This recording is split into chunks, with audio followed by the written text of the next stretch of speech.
মানে আজাইরা ফ্রেন্ড থেকে দূরে থাকবে।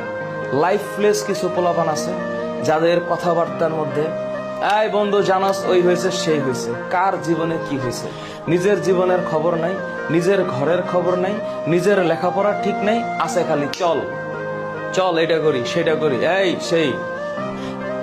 নো, হ্যাঁ, অলওয়েজ মাথায় রাখবা দুষ্ট গরুর চেয়ে শূন্য গোয়াল ভালো। জীবনে অযাচিত ফ্রেন্ডের দরকার নেই। কোনো ফ্রেন্ড না থাকলে একাই 100। আর যদি ফ্রেন্ড একটা মনের মতো পাও, পৃথিবীতে কেউ মনের মতো হয়, মনের মতো করে নিতে হয়। হ্যাঁ, তুমি তোমার নিজের দিকে খেয়াল রাখো।